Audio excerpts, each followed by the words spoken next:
Since God called me to be the generational curse breaker, well, I have to expose that demon for what it is.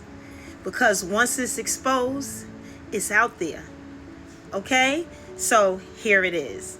So when I was in my domestic violence situation, right, I lost everything. I remember the day I was crying because I lost the roof over. I knew I had to leave. I was getting evicted. I lost the roof over my head. Right? And so I had to go to a homeless shelter overnight for 24 hours. Thank God it didn't drag on longer than that. I had made a couple of phone calls and ended up in a DV shelter in a whole nother county. But it was such a beautiful house. You would never know it's a shelter. It blended in right with the houses in the neighborhood. And so anyway, but before this happened and before I had to go to a shelter, I picked up the phone. And I'm just going to be real with it. I'm just going to come out with it. I know it's family on social media. If they see it, they see it. They don't, they don't. They like it, they like it. They don't, they don't. I'm the one that's called to break that curse. So I called up, I'm talking about close family members, like a sibling. My own parent that was still alive, because my mother passed many years ago. Both of them told me no. I can't come lay on your couch. I can't even sleep on the floor in a sleeping bag. So I won't have to go to a shelter.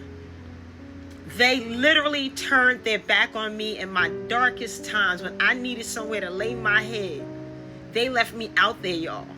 But I said all that to say this. Don't put your trust in man. I don't care who it is. Because I'm going to tell you, there's some family that will just leave you out there and they'll watch you from a distance. They'll watch you suffer because they want to see if you're going to stay down there, you're going to get back up. But thanks be to God. He brought me through and I got back up again. Okay? This has been years now. But yeah. And then after God raises you up, now they want to know your business.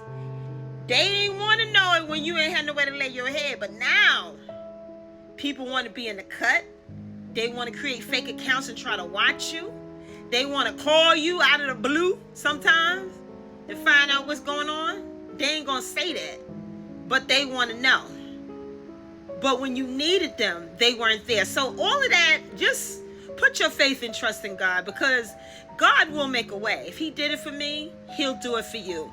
Now, I know I'm not the only one that's gone through something like this. So I brought this out to expose that demon for who he is. All right? Because I'm called to break the curse in the family. And all of that was